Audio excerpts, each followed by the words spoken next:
La buena batalla de la fe.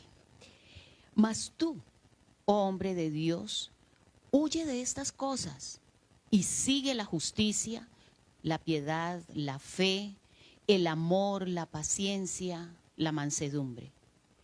Pelea la buena batalla de la fe. Echa mano de la vida eterna, a la cual asimismo fuiste llamado, habiendo hecho la buena profesión delante de muchos testigos.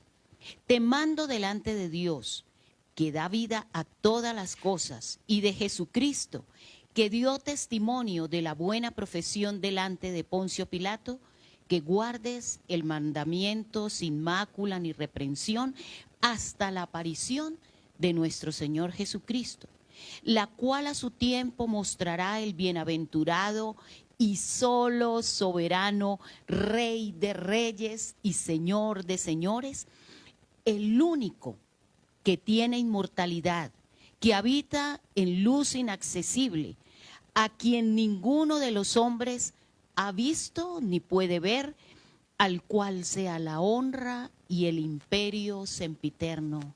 Amén. Dios bendiga este precioso día que nos permite vivir. Por su gracia, por su amor infinito, por su misericordia, hoy estamos de pie, porque Él nos ama. Tú allí y yo acá, para exaltar su nombre, para adorarle, para pensar, meditar en su palabra en este día maravilloso y sin igual, porque no hay un día igual al otro. Nos permite vivir nuestro amado Señor. Hoy le damos gracias a Dios Padre.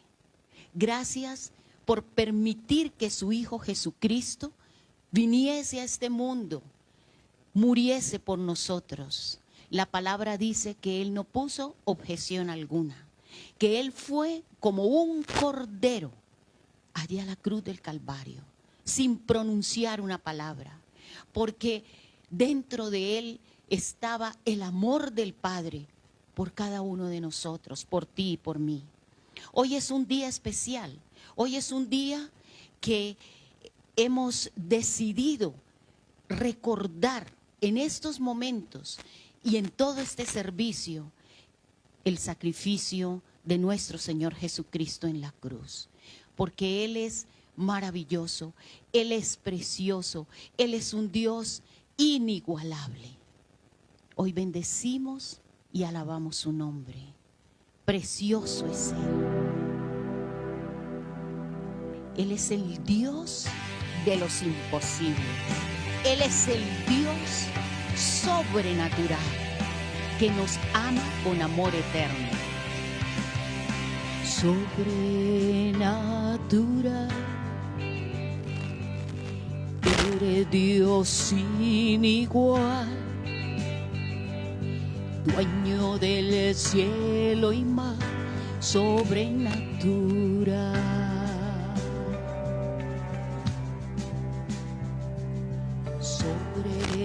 Sobrenatural, habitas la eternidad,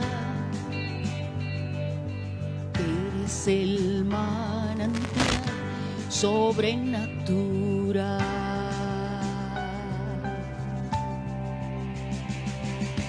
Dios de mi vida, eres Dios de los cielos, eres Dios de los mares, eres Dios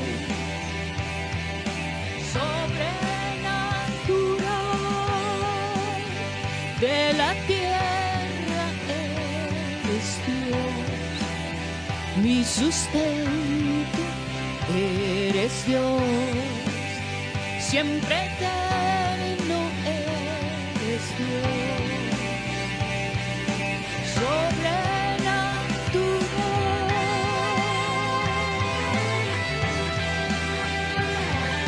Gracias, Señor. Gracias, Dios. Gracias por tu Hijo Jesucristo. Eres Dios. Dios sobrenatural.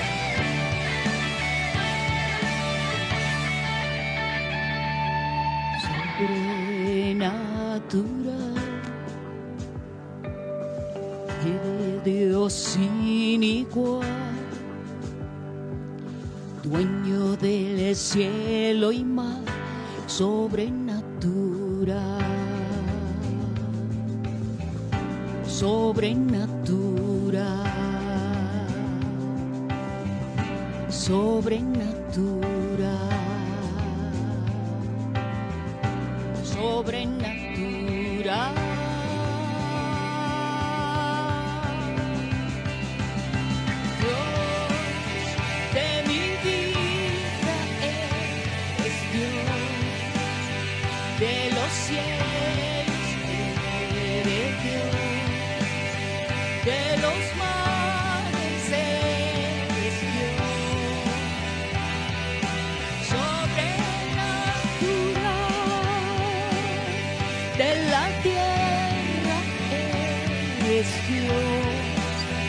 Mi sustento, eres Dios, siempre eterno eres Dios, sobrenatural,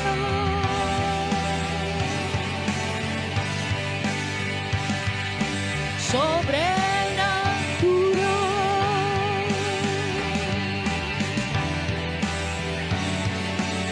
eres Dios sobrenatural, precioso y maravilloso, eres Rey de reyes y Señor de señores. Dios de mi vida eres Dios, de los cielos eres Dios, de los mares eres Dios,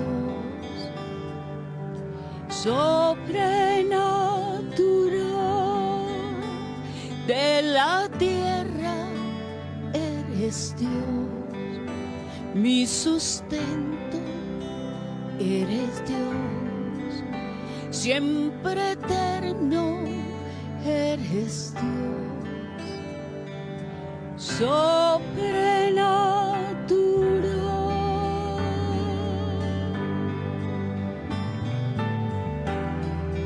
Eres el Dios sobrenatural. Ese es nuestro Dios, tu Dios y mi Dios. Jehová de los ejércitos es su nombre. Él nos guarda, Él nos cuida. Él es todo para cada uno de nosotros. Dios les bendiga en esta preciosa mañana. Dios bendiga este día de domingo, primer día de la semana. Dios bendiga este día para ti, para tu familia, para mí, para mi familia. Gracias, Señor.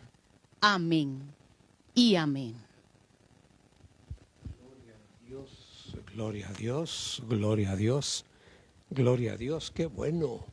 Estamos en domingo, el día del Señor. Qué bueno. Qué bueno. Vamos a entrar directamente en el tema. Es un tema que pues yo he considerado que es muy importante, porque realmente lo es. Entonces, bueno, no sé cómo les parezca a ustedes, pero bueno. Vamos a hablar de un tema que yo he titulado hoy, el poder de la muerte de Cristo Jesús. Yo creo que con el título decimos tantas cosas, es todo realmente excepcional. El poder de la muerte de Cristo.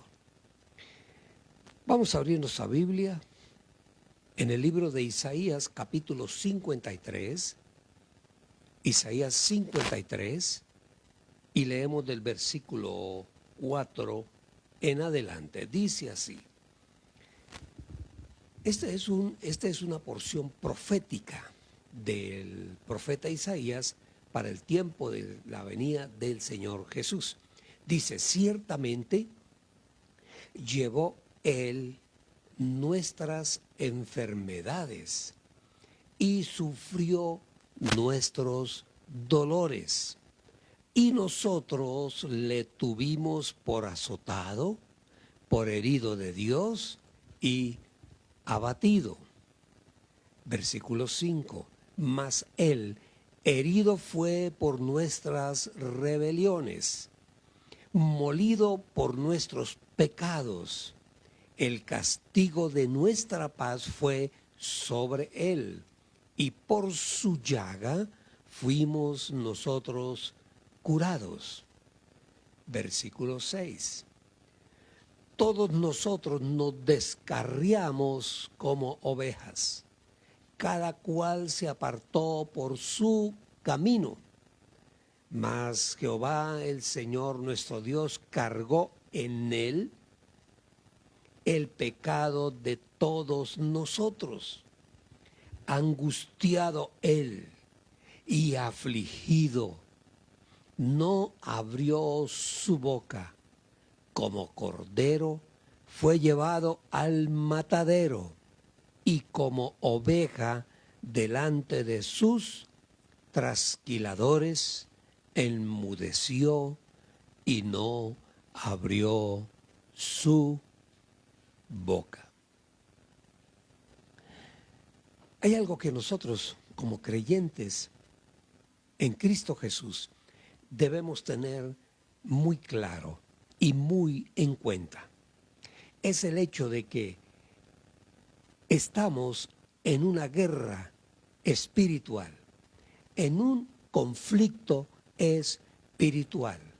Y esto es un conflicto espiritual permanentemente. La lucha es contra el mundo de las tinieblas. Y esta es la que nosotros llamamos o llamaremos o conocemos como la batalla de la fe. Esa es una batalla permanente. Esto no es de que no, eso ya el enemigo está vencido, el mundo de las tinieblas está vencido, ya no hay nada que hacer.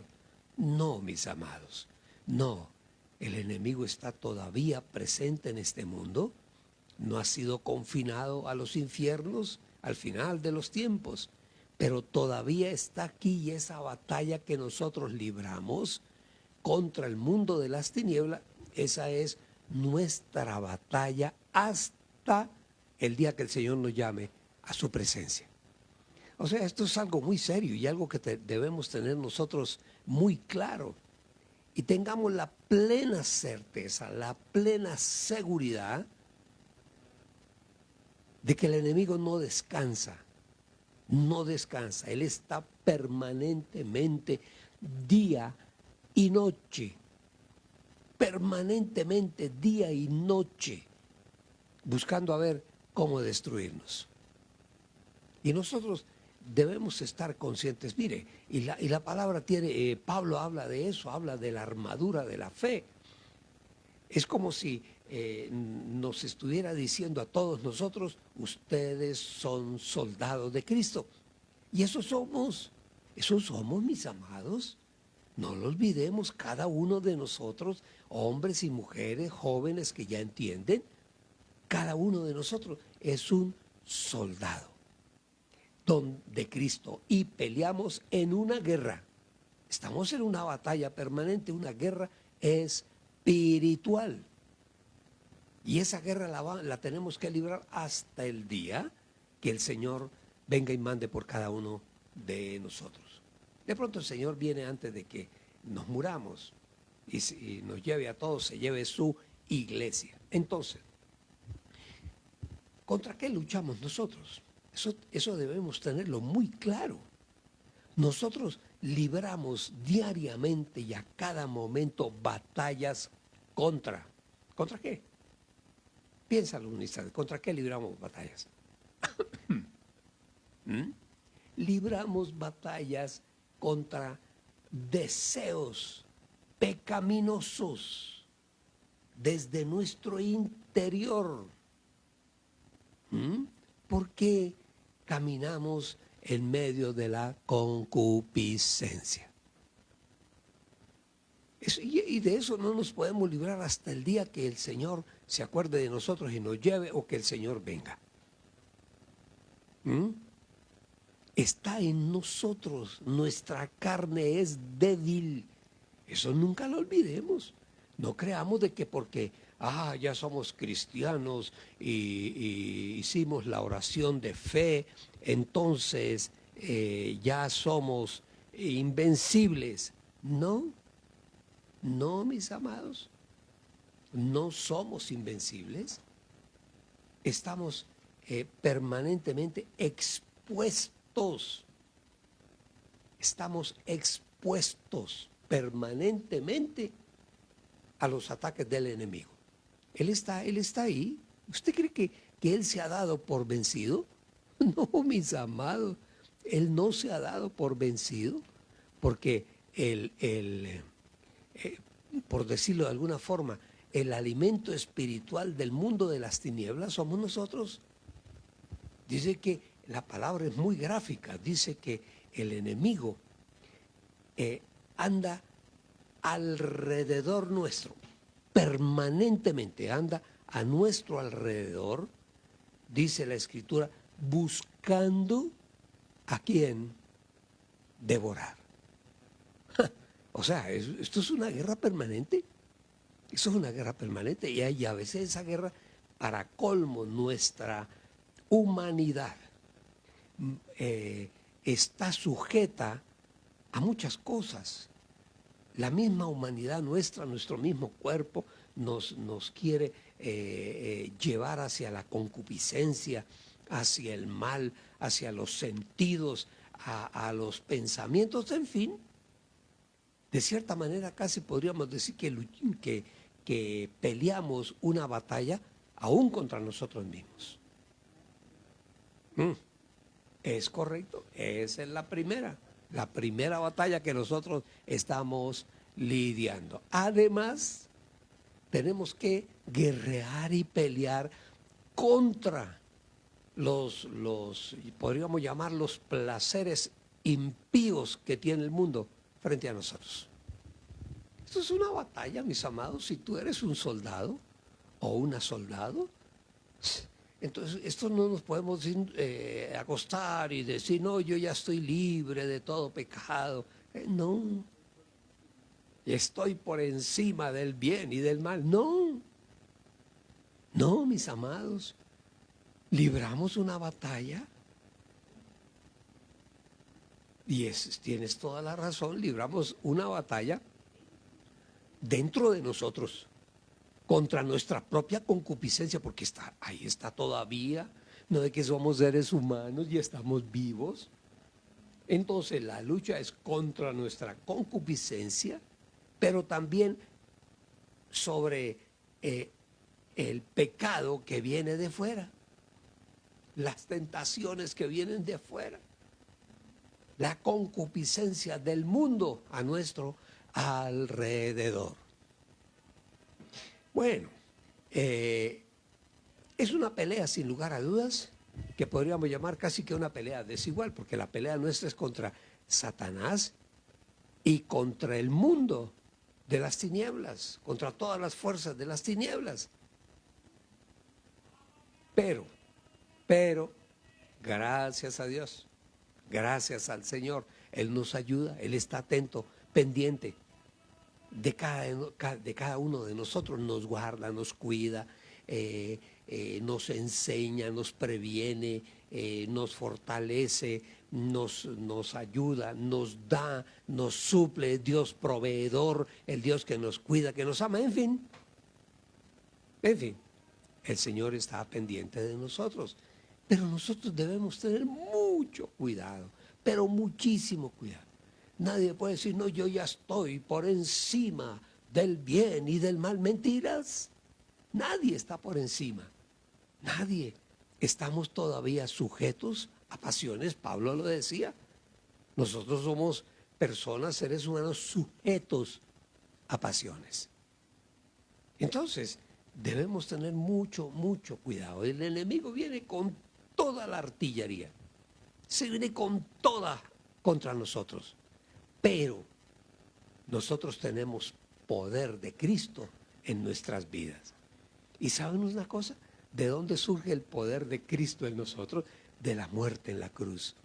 La muerte de Cristo en la cruz fue el poder sobre el mundo de las tinieblas. Cristo venció al mundo de las tinieblas en la cruz del Calvario.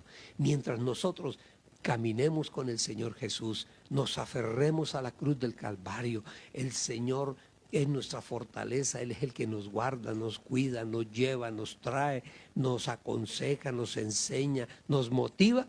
Mientras caminemos con Él no hay ningún problema. Pero el enemigo está ahí. Y si tú tienes influencia, no solamente en tu familia, sino en amplios círculos de la sociedad, de la ciudad o del país o del mundo, si tú tienes influencia espiritual, todo el poder y la fuerza de las tinieblas vienen contra ti. Es que lo vemos a menudo.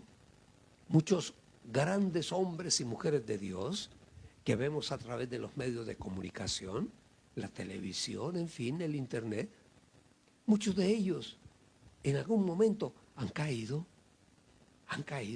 Ahí es donde el mundo viene y critica, pero es que es un ladrón, se le roba a la gente, él anda en un avión costoso, anda en carros de lujo, último modelo. Bueno, de pronto sí, porque no podemos ser vanidosos, no podemos serlo. No es que no lo merezcamos, claro que merecemos andar en un buen carro, vivir en una gran mansión, pero eso no es propósito para nosotros. Eso no son los propósitos de Dios para nosotros. Que podamos vivir cómodamente, modestamente, vestir modestamente, tener un carro modesto, no es el último modelo del gran carro. No, porque empezamos a poner nuestra vida, nuestros ojos, nuestro amor, nuestros proyectos en cosas materiales. Y podemos perfectamente, sin darnos cuenta, caer en la idolatría.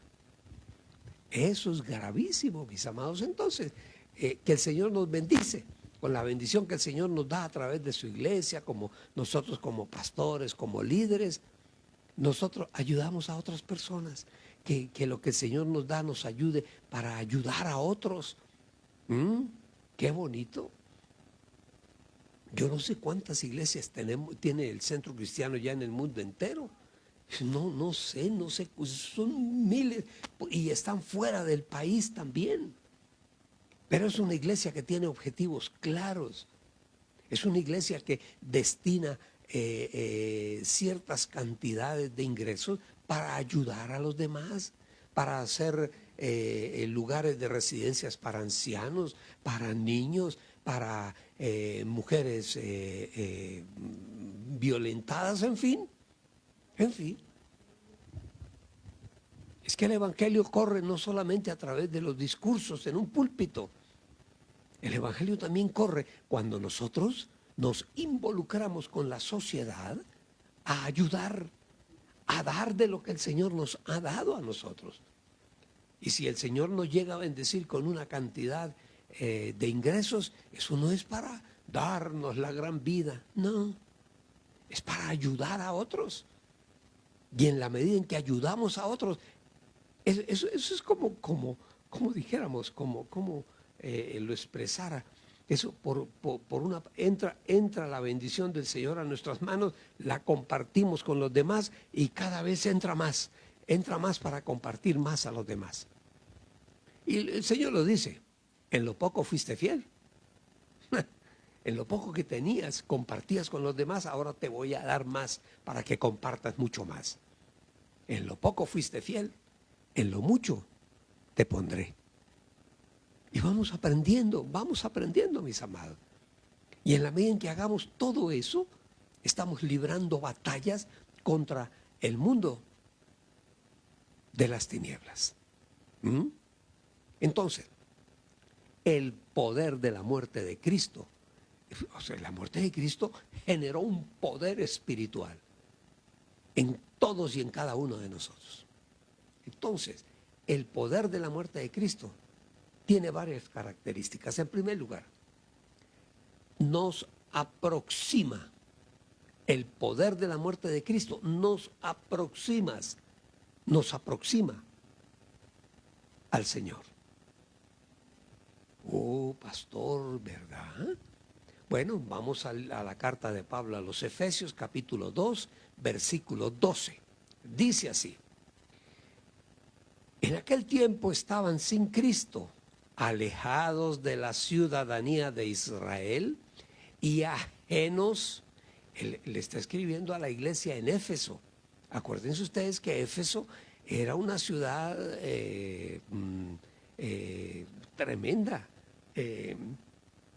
Era un puerto. Entonces, ustedes se pueden imaginar lo que son los puertos. Allá llega gente de todo el mundo y gente con ambiciones de poner negocios, porque eso son las fronteras, los puertos de entrada, los puertos terrestres. Nosotros vivíamos en un puerto terrestre como era Cúcuta. Todo el Venezuela pasaba por Cúcuta, entraba a Colombia y volvían a salir. Eso era algo tremendo. Cuando era un país, un pueblo poderoso, era un pueblo rico. No, perdón, me equivoco. Era un pueblo riquísimo. Quienes no conocen, no conocieron, no saben, no se pueden imaginar por un instante lo que era Venezuela. La llamaban la Arabia Saudita de Occidente. Venezuela Saudí, así la llamaban. Mis amados, eso era de locos. Y nosotros, allí los venezolanos iban a nuestra ciudad, en Cúcuta, en la frontera, y compraban como eran compradores compulsivos, porque tenían muchísimo dinero. Venezuela Saudí, así la llamaban, la Saudita de América. Jugaron con su bendición, jugaron con su suerte y están aguantando hambre. Muchos de esos venezolanos los estamos acogiendo en nuestro país y aquí encuentran vida y comida por lo menos. Entonces, bueno, les decía que el poder de la muerte de Cristo nos aproxima a Él. La muerte nos aproxima. En primer lugar, Efesios 2:12, mire lo que dice. En aquel tiempo estaban sin Cristo. Sí, claro, no conocíamos del Señor. Alejados de la ciudadanía de Israel y ajenos a los pactos de la promesa. Estábamos alejados del Señor. Sí, no conocíamos los pactos del Señor. Bueno, en aquella época los judíos, bueno, conocían la palabra y conocían las profecías. En fin, y ellos podían tener un poco más de claridad. Pero nosotros no conocíamos nada. De vez en cuando por ahí una Biblia olvidada en la sala de la casa, la abríamos para leer las cosas interesantes. Los sucesos, los chismes de la historia, pero que la palabra para nosotros sea, o desde cuando conocimos una Biblia, hubiera sido el fundamento de nuestro actuar. No, el Señor tenía que encontrarnos primero. El Espíritu de Dios llegar a nosotros. Bueno, entonces, sigo leyendo Efesios 2:13.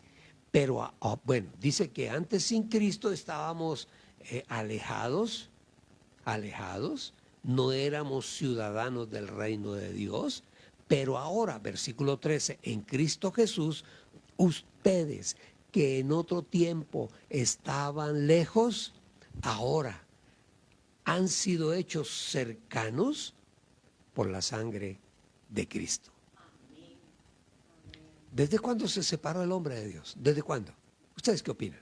¿Desde cuándo se separó el hombre de Dios? Pues desde el huerto del Edén, el pecado separó al ser humano de Dios, desde el huerto del Edén. Entonces nosotros somos el producto de una raza caída, de un pueblo caído. Estábamos separados desde el huerto del Edén. Y al estar separados del Señor, simplemente estábamos separados de la voluntad de Él, no la conocíamos, separados totalmente. Pero ¿qué hizo el Señor? El Señor siempre, uno lee la Escritura, uno toma este libro y lo abre y empieza a leerlo y va entre las tantas cosas que vamos a encontrar, es que el Señor nos ha buscado a través de la historia, nos ha buscado de mil maneras. ¡Wow! Entonces, necesitamos abrir el corazón para que el Señor venga a nosotros. Mire, hay una porción en Génesis 28:12. ¿Ustedes se acuerdan de Jacob? Bueno, Jacob iba muy cansado y se acostó a dormir en el campo. Y estando dormido, tuvo un sueño. Dice, Génesis 28:12. Y soñó. Y en ese sueño, he aquí una escalera que estaba apoyada en la tierra y su extremo de la escalera tocaba, el otro extremo tocaba en el cielo. Imagínense ustedes el sueñito de Jacob, cualquier bobadita. Y sigue diciendo, y he aquí ángeles de Dios que subían por esa escalera y descendían por esa misma escalera. Dios siempre tratando de acercarse a nosotros. Dios, el Rey soberano del universo entero, tratando de acercarse a nosotros simples mortales. Y a veces nos creemos tan importantes que, wow, eso del Evangelio, eso es para viejas. Oh, por Dios. Y nos alejamos del Señor. Hay otro, voy a poner otro ejemplo. Natanael, Juan 1:51. Dice, y le dijo, de cierto les digo, de aquí en adelante verán el cielo abierto y a los ángeles de Dios que suben y descienden sobre el Hijo del Hombre. ¿Saben ustedes que uno de los propósitos de la muerte de Cristo Jesús, su muerte sustituta, Él fue por nosotros los que debíamos estar allá colgados del madero, deberíamos ser todos nosotros pagando por nuestros pecados. Pero Él pagó por todos nosotros. Y dice, ¿dónde estábamos? Juan 1:51.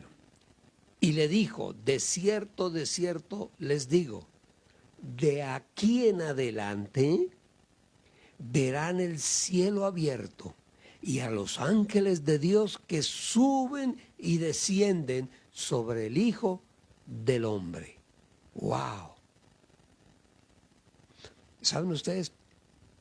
Uno de los fundamentos de la salvación, de que el Señor haya venido, porque Él era Dios. Él pudo decir desde el cielo con una voz de trueno que todo el mundo lo escuchara en la tierra, en el planeta, que dijeran todos los que me acepten y quieran estar conmigo serán salvos desde el cielo. Un aviso en el cielo, no lo sé, pero no. Él vino a la tierra, se hizo carne como nosotros, de las mismas carnitas, de los mismos huesitos que somos nosotros. Así se hizo Cristo Jesús, Dios mismo, hecho hombre. Y se humilló, se rebajó a la altura del ser humano. Para que nosotros lo conociéramos, para que nosotros lo escucháramos, para que nosotros aprendiéramos. Eso sí es una demostración de amor. Porque de tal manera, dice la Escritura, nos amó el Señor, que mandó a su Hijo unigénito, a su único Hijo. Y nos amó de tal manera, dice la palabra, que no escatimó nada. Dios no escatimó nada, lo dio todo por nosotros. Y todo es que Él mismo, encarnado en su Hijo, en Cristo Jesús, nos dio la salvación. Miren, mis amados, es porque estoy en presencia de ustedes, porque no me ponía a llorar de la emoción. Esto es algo maravilloso. El Señor vino a unir los cielos con la tierra para que nosotros pudiésemos vencer el pecado, vencerlo, renunciar a él y empezar a caminar el camino hacia él. Eso fue lo que Él hizo. Y vamos subiendo, vamos por el camino y tendremos tropiezos de pronto, pero ahí vamos, caminando con el Señor, aprendiendo cada día. En cada momento aprendemos algo en el Señor. Y el Señor nos va enseñando cada tiempo y nos va dando cosas. ¿Saben ustedes que el Señor nos da cosas a nosotros como seres humanos? ¿Saben ustedes, por ejemplo, qué nos da el Señor? Extraordinario. No hablo de cosas materiales, no. Que el Señor es nuestro proveedor. El Señor nos da unción. ¿Ustedes se imaginan eso? ¿Qué es la unción? La presencia del Espíritu de Dios en nosotros. Eso lo llamamos o se llama unción. Qué bonito, la unción es la que nos permite a nosotros abrir el libro y entenderlo. La unción es la que me permite a mí, como ignorante en muchas de las cosas de las Escrituras, pero me permite a mí leer la Escritura, pararme en este lugar, abrir mi boca y enseñarles a ustedes lo que el Señor pone en mi corazón. Entonces ahora tenemos la unción del Espíritu sobre nosotros. Eso es una maravilla. Eso es una maravilla. Eso es algo extraordinario. Hay muchos que ni saben.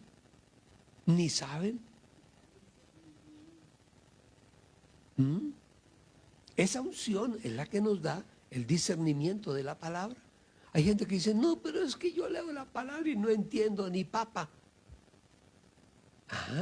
Pídele al Señor que te aclare la unción en tu vida. Tienes la unción del Espíritu, no te has dado cuenta que la tienes. El día que nosotros abrimos nuestra boca, nuestra mente, nuestro corazón y reconocimos a Cristo Jesús como Señor y Salvador de nuestra vida, a partir de ese momento la unción del Espíritu Santo de Dios vino sobre cada uno de nosotros. Entonces, ¿qué es lo que debemos hacer? Descubrirla. La tenemos, todos la tenemos, tú la tienes. Mire, tanto así, ¿cómo podemos saber que hay manifestación del Espíritu Santo en nosotros? El Señor dice en su palabra, cuando estés delante de reyes, de jueces, de gobernadores, de gente importante, dice, abre tu boca, que yo te la llenaré. ¡Wow! Esa es la unción del Espíritu. ¿Y qué es lo que el Señor quiere? Que nos encerremos en una cueva a estudiar la palabra donde nadie interfiere. No, léela, memorízala. En su momento justo, el Señor la toma de lo profundo de tu mente y la saca a tu boca para que tú le comentes a alguien más. Eso se llama unción, unción del Espíritu Santo. Pero es que además el Señor, además de lo que Él nos ha dado ahora, porque creemos en Él, hemos puesto nuestra vida en sus manos, ¿saben qué más nos da el Señor? Poder. ¿Ustedes sí sabían eso? El Señor nos da poder para muchas cosas. Por ejemplo, para poder pelear contra el mundo de las tinieblas. porque estamos investidos, cubiertos con el poder de la sangre de Cristo Jesús. Entonces el enemigo no se atreverá a venir contra nosotros, porque sabe que no va a poder.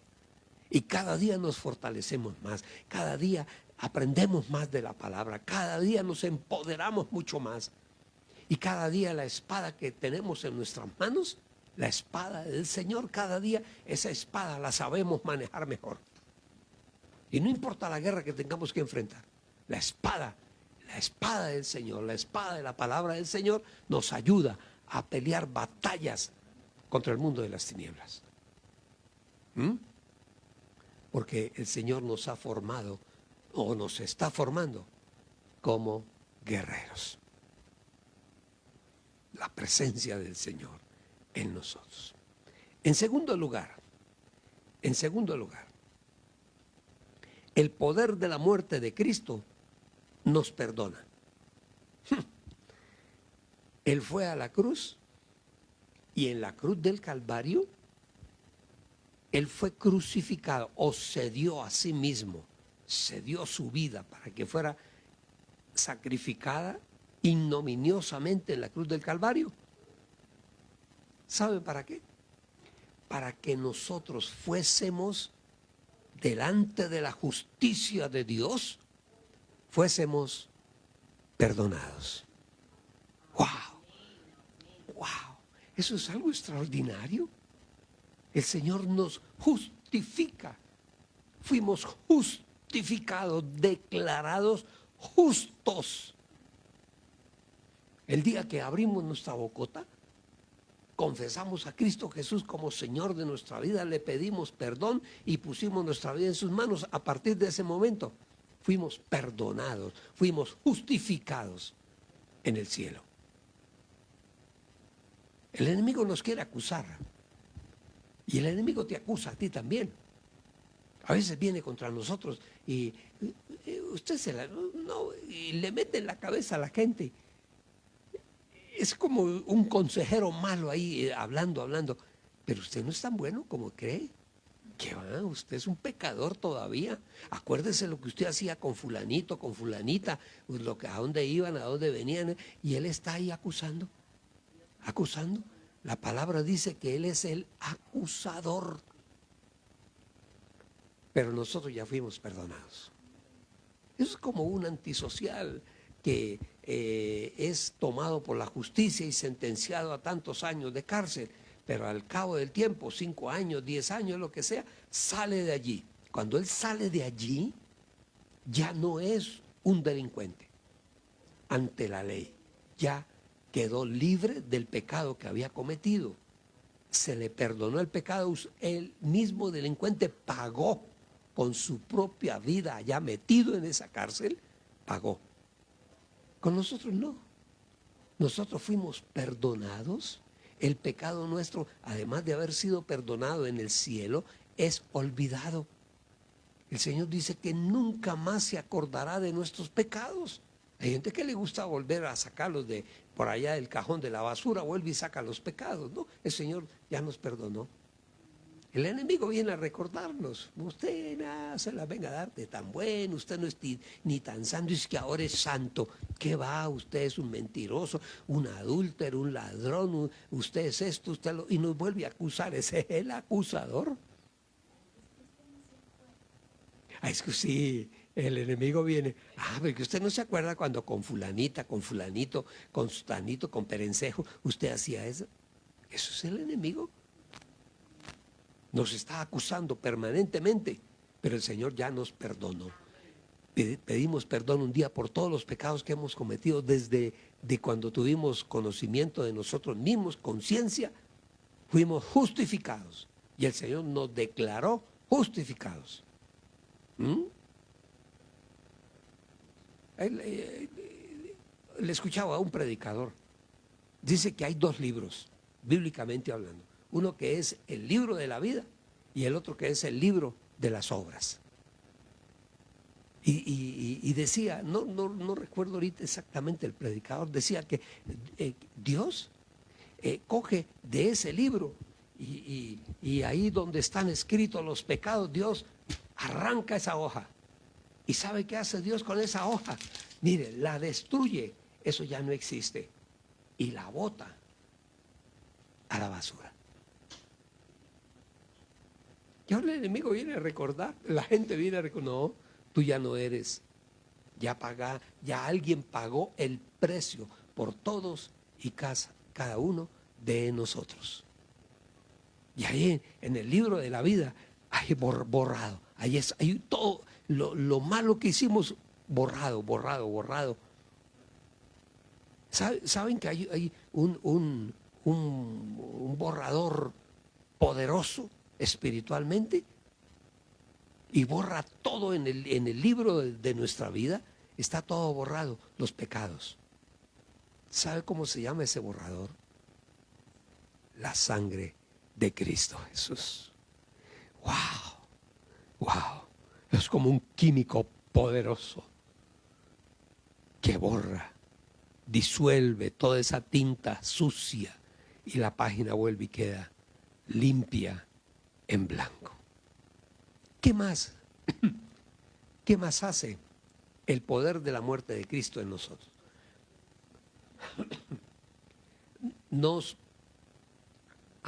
Tienes razón. No. Bueno, el Señor nos perdona. Hay muchos versículos donde el Señor manifiesta que fuimos perdonados. Claro que sí. Es que mi esposa me hace caer en, olvidé haber colocado unos versículos con respecto al perdón, pero ahí están en la palabra. En tercer lugar, la sangre de Cristo nos santifica. ¿La sangre de Cristo? Sí, Señor, la sangre de Cristo te cubre y te santifica. Hebreos 13:12, mire lo que dice Hebreos 13:12. Dice, por esta razón también Jesús padeció fuera de la ciudad. ¿Para qué? Para santificar a su pueblo por medio de su sangre. Aleluya. Tú eres un santo.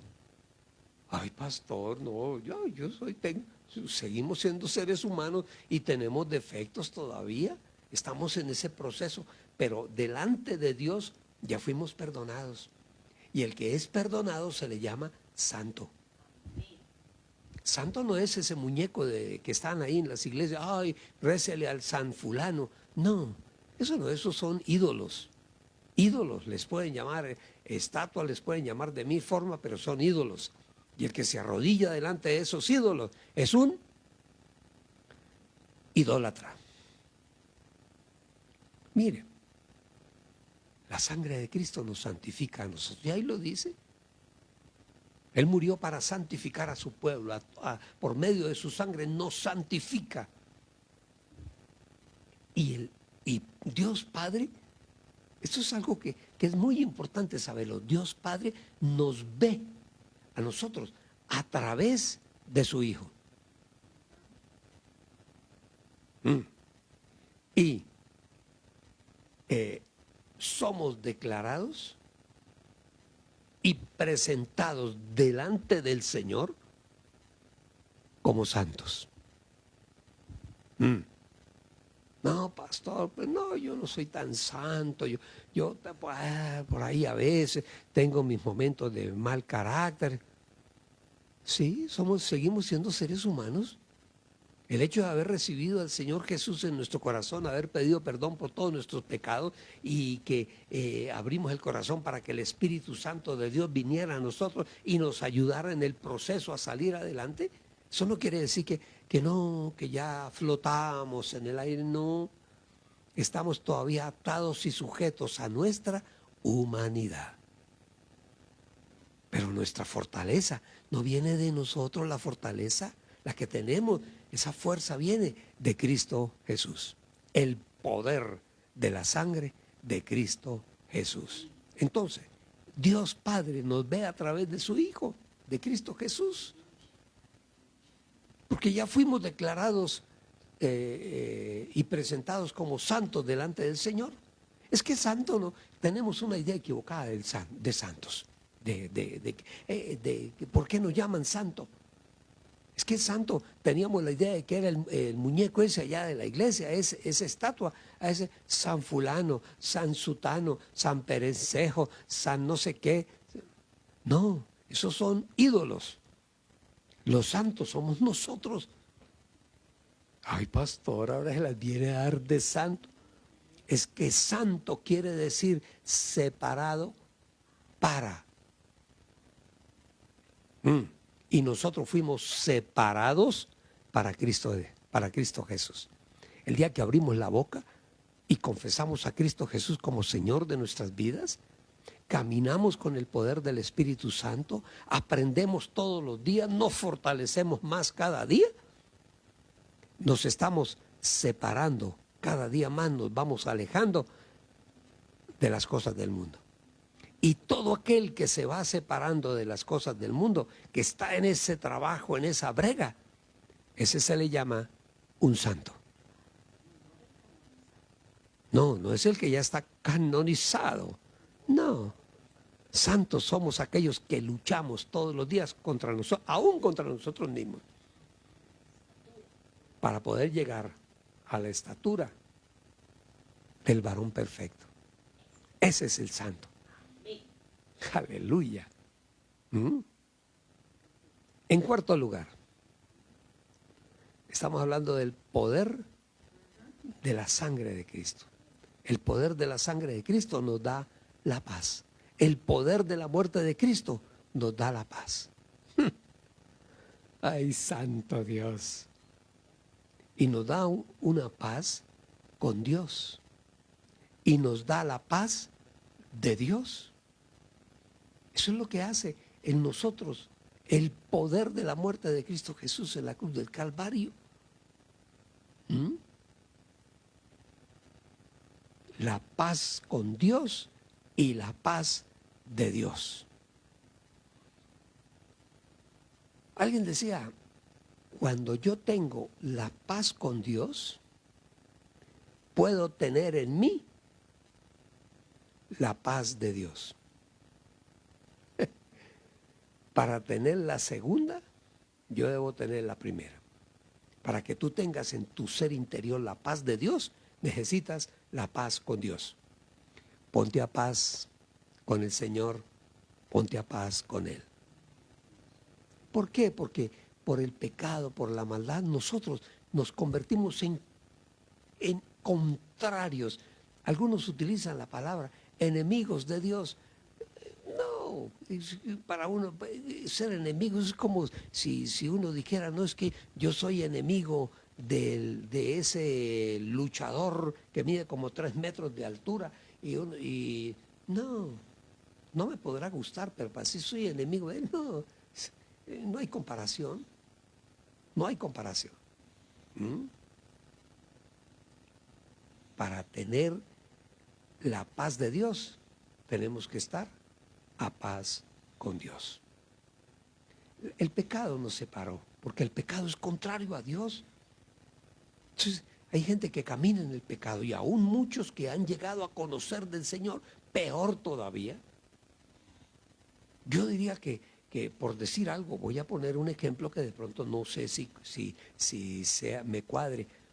No es lo mismo sentenciar a un personaje que anda por la calle, que le tocó ponerse a robar y es un ignorante, es una persona que no sabe nada, no puede trabajar en nada porque no sabe hacer nada, en fin, y resolvió en medio de su ignorancia volverse un ladrón. Yo digo que no es lo mismo y la justicia no puede ser la misma. Para una persona que fue a la universidad, a la facultad de leyes, de derechos, aprendió lo que significa la ley, aprendió lo que significa violentar la ley, conoce la ley, el abogado como ninguna otra persona. Esa persona debería estar juzgada con más fuerza, con más, como dijéramos, con más contundencia. El castigo debe ser mayor que el ignorante que fue a robar porque necesitaba.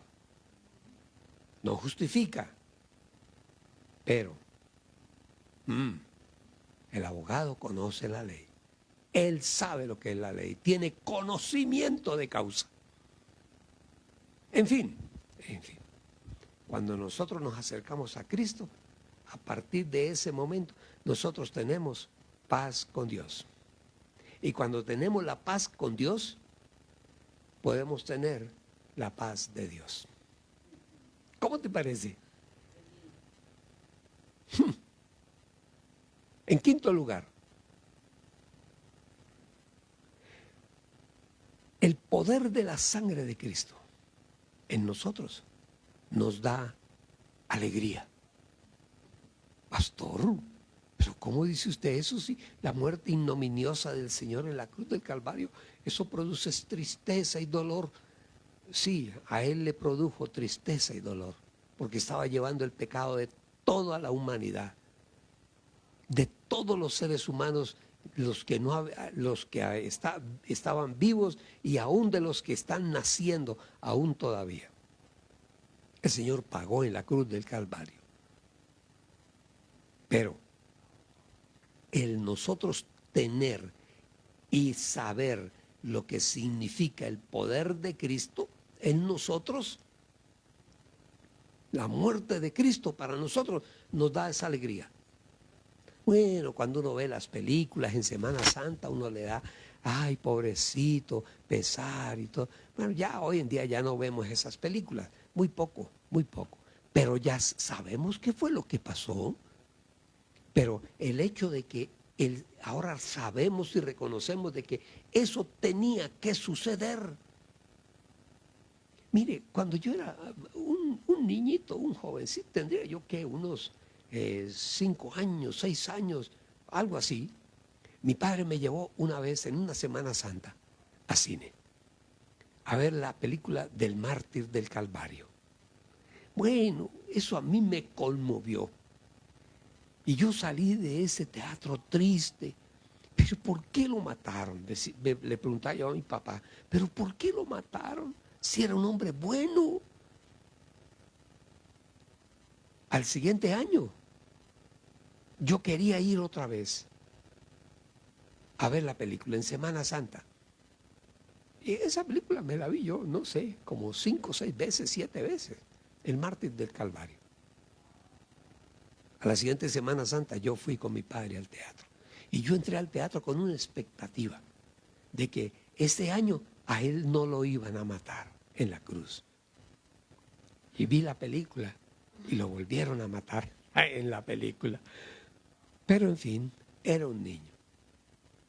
Ahora, la muerte de Cristo en la cruz del Calvario, aunque parezca algo difícil de entender, nos da alegría. Y ¿sabe por qué? Tienes toda la razón. ¿Sabe por qué la muerte de Cristo en la cruz del Calvario nos da alegría? Porque Él no se quedó en la tumba. Él se levantó de la tumba. Él venció la muerte por ti, por ti, por ti, por mí y por todos nosotros. Venció la muerte, se levantó de la tumba y está vivo y vive en mí, en mí, en mi corazón, en el corazón de todos los que le hemos aceptado y le amamos. El poder de la sangre de Cristo entonces nos da alegría, nos da gozo.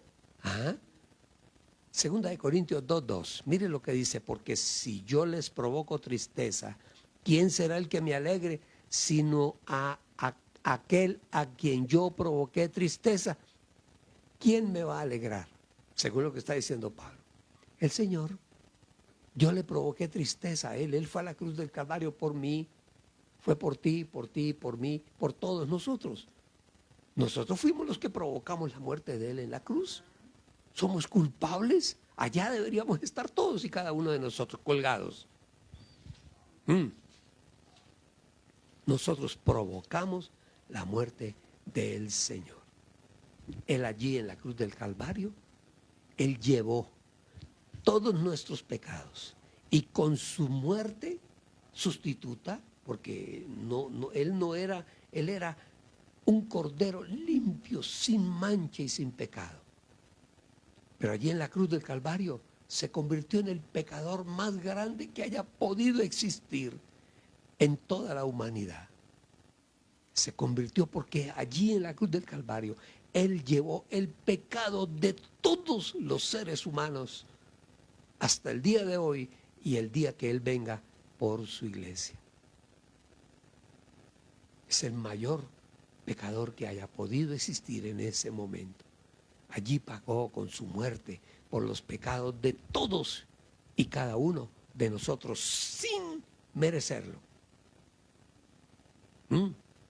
Entonces, Él llevó nuestros pecados. Ahora nosotros estamos alegres.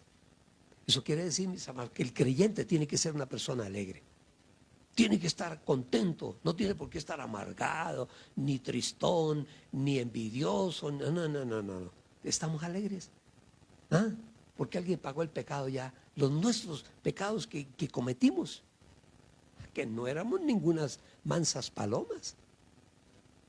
Ahora somos creyentes y somos alegres. Rápidamente, en sexto lugar, somos librados de la ira.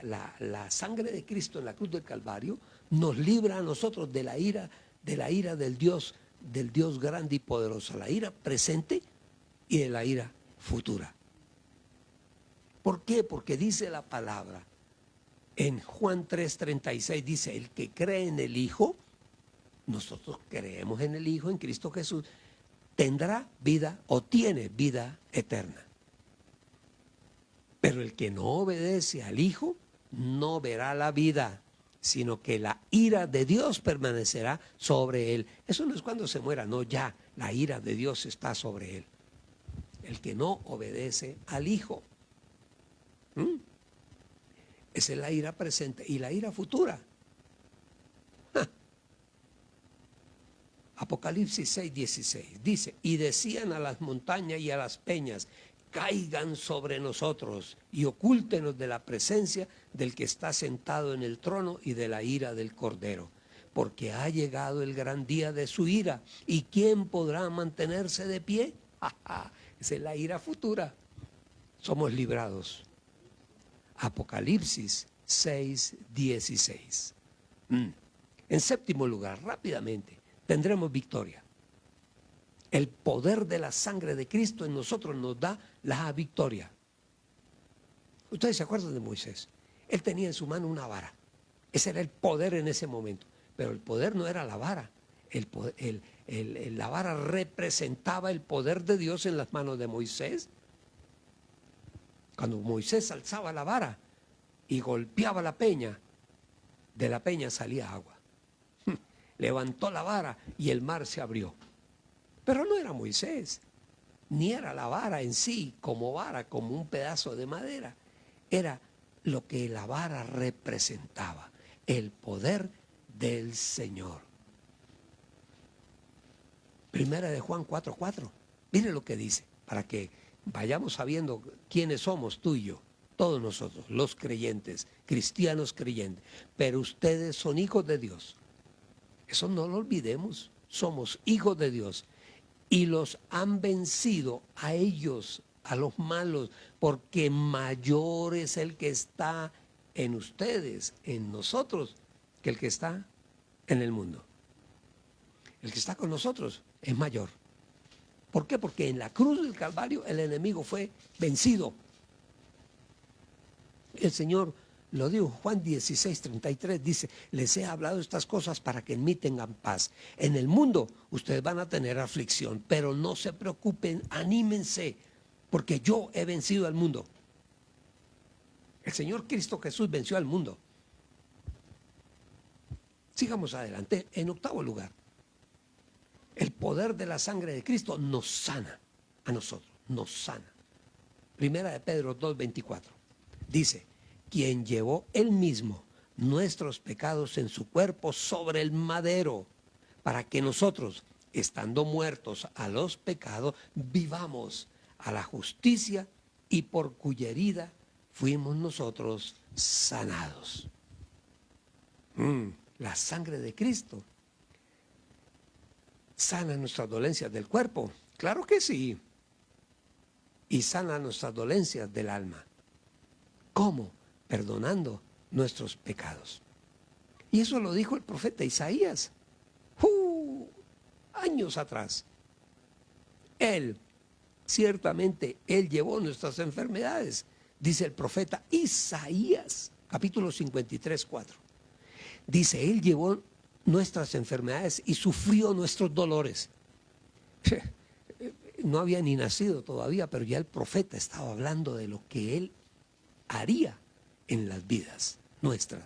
Y nosotros le tuvimos por azotado, por herido de Dios y abatido, mas Él herido, se me perdió, mas Él herido fue por nuestras rebeliones, molido por nuestros pecados. El castigo de nuestra paz fue sobre Él, y por su llaga fuimos nosotros sanados, fuimos curados. ¡Wow! Vamos con el punto número 9. El poder de la muerte de Cristo nos cubre. Esa es nuestra fe. Eso es lo que nosotros creemos. Mire, y el Señor nos cubre de mil maneras. Así como en el Antiguo Testamento el Señor cubría a muchos hombres, reyes, hombres de Dios, que defendían al pueblo de Israel, que gobernaban el pueblo de Israel, el Señor los defendía. La muerte de Cristo Jesús nos cubre a todos y nos da poder. Y dice que el rey de Aram estaba en guerra contra Israel, el rey de Aram, y habiendo tomado consejo de sus siervos, dijo, en tal y tal sitio pónganse al acecho y ocúltense. Pero el profeta de Dios, ahí aparece el Señor otra vez salvándonos, ayudándonos. El profeta de Dios envió una advertencia al rey de Israel diciéndole, tenga cuidado, no vayas por ese lugar, pues allí están los de Aram, los arameos, al acecho. Entonces, y el rey de Israel enviaba exploradores al lugar que el profeta de Dios le indicaba, de manera que tomaba precauciones respecto a ese lugar.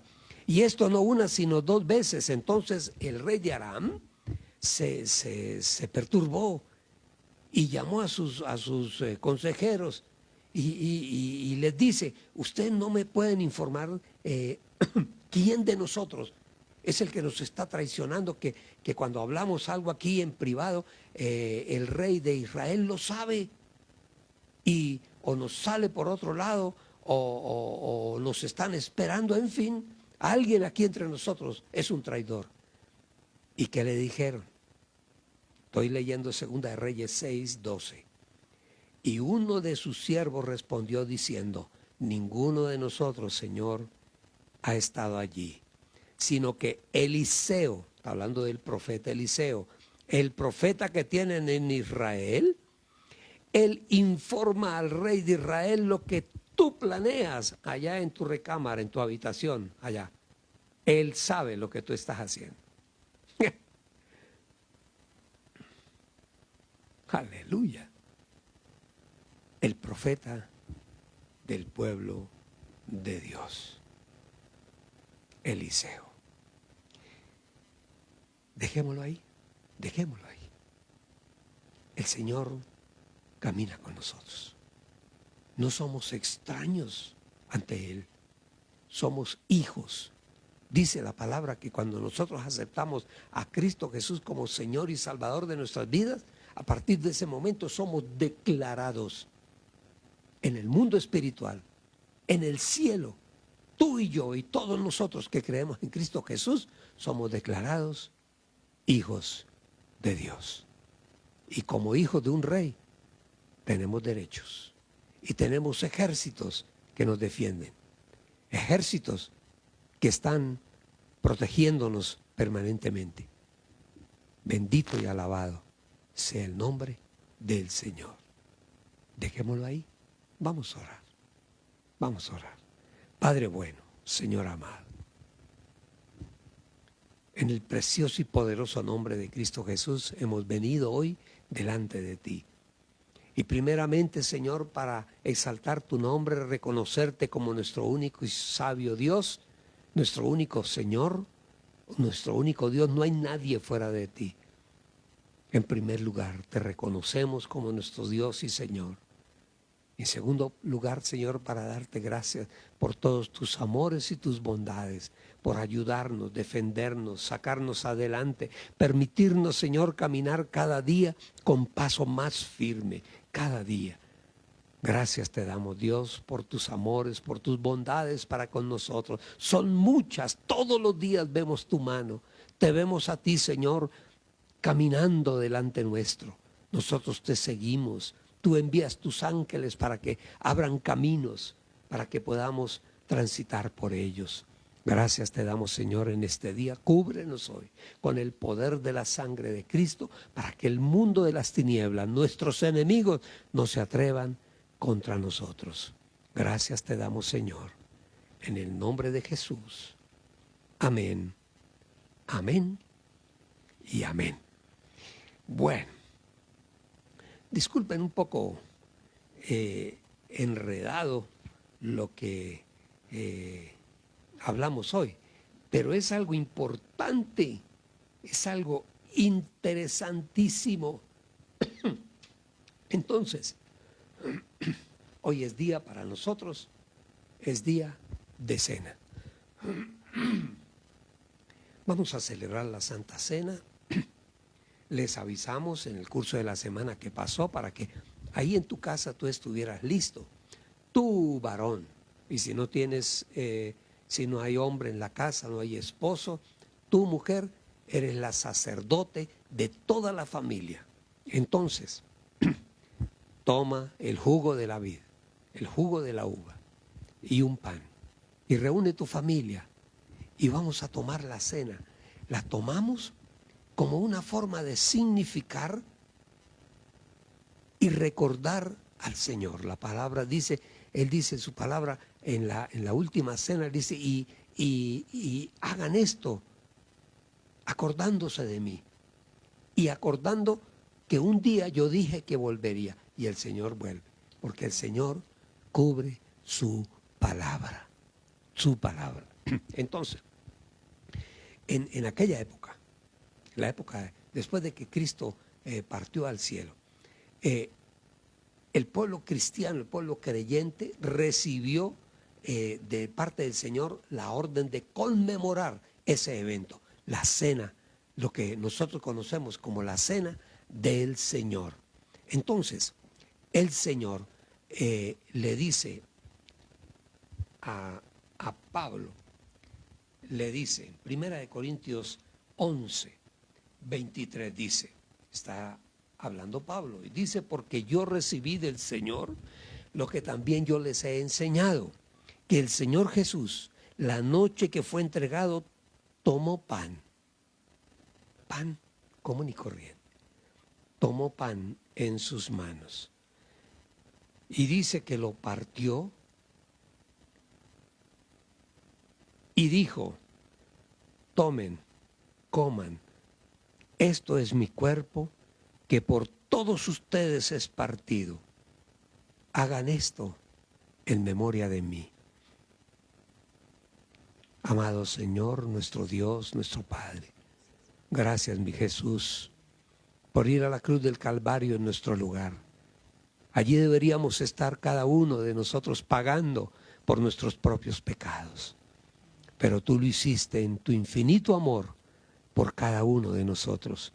Y allí en la cruz del Calvario, Señor, como este pan, fuiste molido, partido, golpeado, en fin, por todos y cada uno de nosotros. Gracias, Señor. Gracias, mi Señor Jesús, por haber aceptado, por todos y cada uno de nosotros estar allí en la cruz del Calvario. Gracias, Señor. Este pan, símbolo de tu cuerpo, lo comemos ahora en el nombre de Jesús.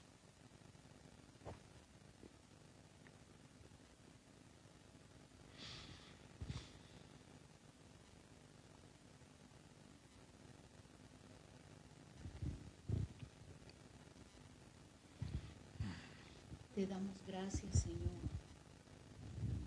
porque asimismo tú también tomaste la copa después de haber cenado diciendo, esta copa es el nuevo pacto en mi sangre y hagan esto todas las veces que la beban en memoria de mí. Y hoy estamos en esta celebración de recordar ese último momento que estuvo Él el Señor Jesús reunido con sus discípulos en esa última cena. Hoy lo recordamos bebiendo la copa, pero esta copa que nosotros bebemos no es recordando realmente su muerte, sino la victoria. Aleluya. Es la copa de la victoria, porque Aleluya. Él triunfó sobre la muerte. Él dio su vida, la dio por ti, la dio por mí. Y hoy estamos agradecidos, agradecidos con el Señor, porque su palabra dice que Él fue como una oveja al matadero, sin pronunciar palabra, sin quejarse, por amor de nosotros. Bebamos la copa hoy, recordando su muerte, pero también recordando su victoria. Gracias te damos, Señor.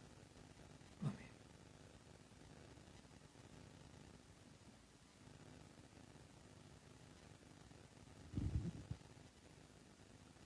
Gracias te damos, Señor. Gracias, Señor. Tú venciste, Señor, el pecado en la cruz del Calvario.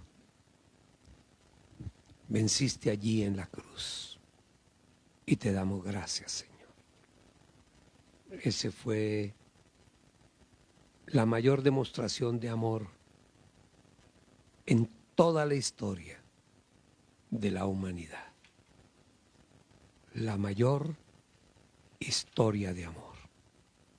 El amor de Dios por todos y cada uno de nosotros. Bendito y alabado sea el nombre del Señor. Amén, amén, amén.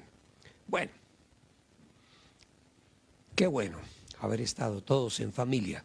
Vamos a ofrendar al Señor, vamos a honrar al Señor. ¿Y cómo podemos honrar al Señor? A través de nuestras ofrendas y a través de nuestros diezmos. Vamos a la carta de Pablo a los Hebreos, capítulo 7, versículo 9.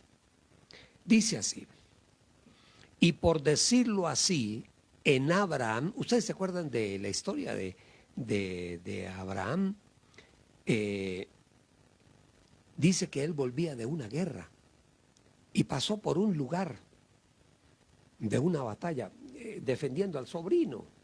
Que el Señor le dijo: salga de tu tierra, tú y tu parentela. El sobrino no, el sobrino se le pegó y fue un problema, siempre ha sido un problema. Entonces, Abraham, volviendo de la guerra, pasa por un lugar donde había un sacerdote llamado Melquisedec. Y dice la palabra que él le llevó a este sacerdote, Melquisedec, le llevó ofrenda, el 10% de toda la ganancia de la guerra, del botín de la guerra, el 10%, eso debe haber sido algo enorme. Dice que le entregó al sacerdote para que el sacerdote lo bendijera. Y dice ahí en la carta a los Hebreos que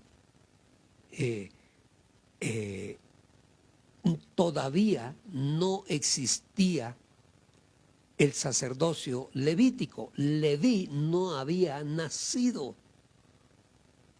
Dice ahí en Hebreos 7 que Leví estaba en los hombros, en los lomos de su padre. Así que no había nacido. Y ya Abraham estaba honrando al rey de Salem con la ofrenda del 10% de lo que él había ganado. En nuestro caminar con el Señor, la ofrenda y el diezmo tiene un fundamento que es la fidelidad, ser fieles al Señor. El Señor dice que lo hagamos, lo hacemos porque es una orden de Él y es la demostración de fidelidad nuestra hacia el Señor, la ofrenda y el diezmo. Nosotros simplemente obedecemos, así es sencillo. Y por decirlo, a Hebreos 7:9, así en Abraham pagó el diezmo también Leví, que recibe los diezmos. Y Leví vino mucho tiempo después. Dice que estaba todavía en los lomos de Abraham. ¿Mm? Bendito y alabado sea el nombre del Señor. Yo te invito a que tomes ahí en tu mano la ofrenda y el diezmo.